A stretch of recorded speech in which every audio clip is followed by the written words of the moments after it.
District Attorney Kirkwood O'Connell watched the news crew swarm the courthouse steps below, smelling a career-making case in the air. He turned to his fidgeting young assistant. "Go down there," O'Connell ordered. "Tell them I'll give them a full statement after the arraignment. And for God's sake, make sure they get my good side." The assistant hesitated, clutching a file. "Sir, I've gone over her jacket 3 times. Major Alani Hayes has a completely clean record. Not so much as a parking ticket. This imminent threat narrative feels like a stretch." O'Connell unleashed a short, ugly laugh. "Her record? You think anyone gives a damn about her record?" He stalked toward the younger man, his voice a low snarl. "They'll look at her, and they'll see exactly what I tell them to see. Another entitled thug from the wrong side of the tracks with a weapon she has no right to." He leaned in, a cruel smirk twisting his lips. "We'll paint a picture of radical militias and homegrown terror. The media will eat it from the palm of my hand. This isn't a case, son. It's a stepping stone. My stepping stone to the state attorney's office." Downstairs, the courtroom crackled with a mix of fear and ugly fascination. Major Alani Hayes sat perfectly still in the defendant's box.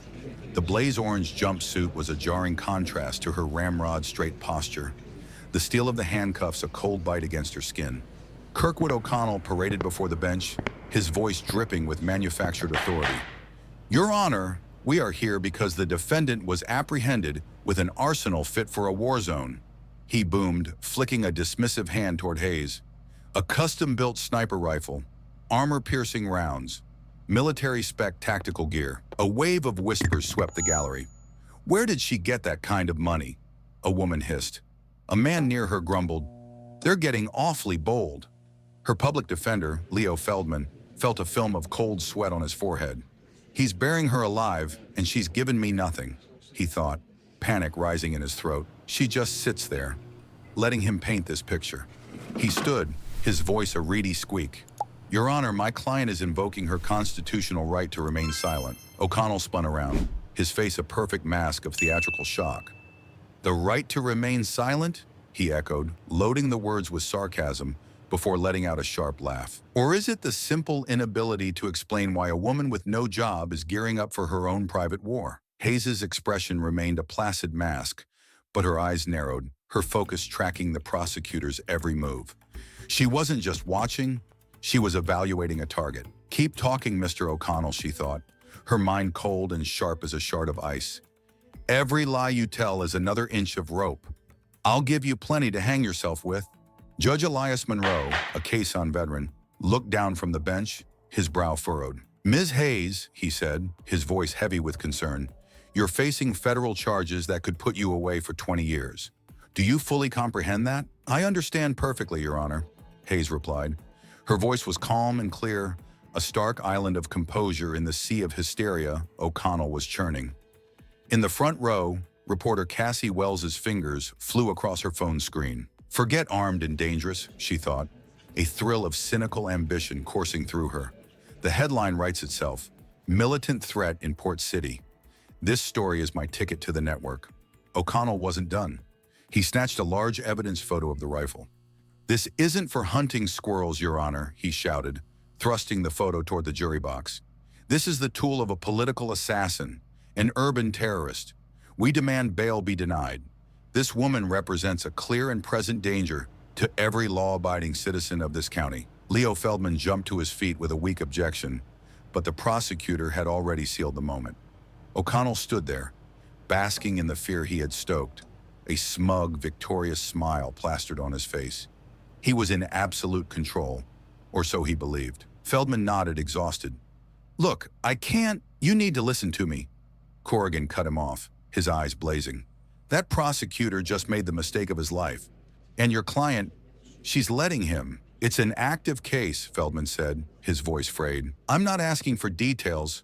Corrigan's voice was low and intense. "I'm giving you intel. Your client has advanced military training. Extremely advanced. If I'm right, you're dealing with an operator on a level this court has never seen." Feldman stared, the certainty in the veteran's eyes impossible to ignore. "What are you suggesting?" "I'm suggesting," Corrigan said, "you find out why a trained operative stays silent when one phone call could end all this. At the Breckenridge County Jail, Major Hayes maintained military precision. Up at 500, a grueling workout, then meditation. For the rest of the day, she observed. Guard patterns, inmate dynamics, facility blind spots. It's weird, Officer Dempsey told his partner. Most inmates get agitated. She's different, like she's waiting. The second night, Feldman and Corrigan were in the jail's visiting room. When Hayes entered, her eyes immediately found the gunnies. A current of unspoken understanding passed between them. How long did you serve? Corrigan asked directly. Is that relevant? Hayes replied, her posture subtly shifting. 3 tours, Helmand Province. Marine gunny, Corrigan stated. I've seen operators work alongside us. I know the signs. The heavy silence was broken by a frustrated Feldman. Can someone tell me what you're talking about? Hayes looked directly at Corrigan. If you were really there, you know some missions require maintaining cover, even under duress. I also know there are protocols for compromised situations, Corrigan countered. Channels to be activated. And what if those channels are being tested? Hayes asked. The question landed with such weight that Corrigan had to reconsider everything. The next morning, O'Connell, riding a wave of publicity, escalated his attack. On every local channel, he announced a federal partnership to investigate the defendant's suspicious connections to an extremist network. Cassie Wells's article, now titled Exclusive Terrorist Connections, went viral. That night, Corrigan made a call he hadn't made in years. Deacon, it's Gunny. I need to check something. No, I can't explain over the phone. Feldman visited Hayes again on the third night, alone and agitated. Hayes, Corrigan thinks you're someone who serves this country in a way most people will never know. He thinks this case is bigger than any of us realize. Hayes' expression remained neutral. And what do you think, Mr. Feldman? I think you're letting this happen, he stammered. A small, chilling smile touched her lips. Sometimes the best strategy is to let your enemy underestimate you, right up until it's too late for him to fix his mistake. Late that same night, Corrigan received a call from a blocked number. The voice was serious. Gunny, you need to stop asking questions about that woman. There are things in motion you can't imagine. Deacon, just confirm one thing, Corrigan pressed. Is she who I think she is? After a long pause, the voice returned, heavy with warning. Gunny, if you value your safety, and hers, stop investigating. Trust me. As Kirkwood O'Connell slept the sound sleep of the arrogant, dreaming of his next press conference, he had no idea he'd spent 3 days poking a predator. And when a warrior trained to eliminate threats to national security decides you become one, your career isn't just over. It's about to be publicly dismantled. On the morning of the 4th day, O'Connell stood before a packed auditorium, basking in the spotlight. This would be his masterpiece. I can now confirm, he announced gravely, that our investigation has revealed this defendant is a key figure in a terrorist financing network. Cassie Wells typed furiously, her heart pounding. The headline would break the internet. O'Connell smiled, savoring the words. This is now a matter of national security, he continued dramatically. We cannot allow these radical elements to... His voice was suddenly drowned out by a deafening whump, whump, whump. Every head in the room turned as 2 Pave Hawk helicopters descended on the courthouse plaza, kicking up a storm of debris. They were followed by a motorcade of black government SUVs. Soldiers in dress uniform marched out, moving with perfect, intimidating synchronicity. O'Connell hesitated, his confidence evaporating. As I was saying, at that exact moment, Leo Feldman's phone vibrated. Mr. Feldman, a clipped, authoritative voice said, this is Colonel Jacobs from JAG headquarters. Do not allow your client to be moved. Do not let her sign anything. A 4-star general is entering the building as we speak. Back in the auditorium, O'Connell tried to reclaim the microphone, but the main doors burst open with a bang. General Isabella Rossi entered, the 4 stars on her uniform glittering like chips of ice. She was flanked by a team of grim-faced senior officers. A dead, absolute silence fell over the room. Her voice cut through the air like a razor. Where is Major Hayes? Kirkwood O'Connell turned pale. Major? I don't understand. We have a suspected terrorist in custody.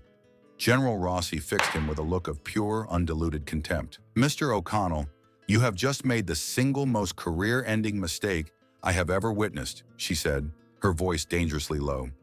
You are not addressing a suspect. You are speaking of one of the most decorated operators in the United States Armed Forces. An aide in a crisp uniform handed a classified file to Judge Monroe. The judge's eyes widened in shock as he read the cover page. "My God," he whispered. "Major Alani Hayes," the general announced to the stunned room, "recipient of the Navy Cross and the Silver Star with V for Valor. 117 successful missions in denied territory.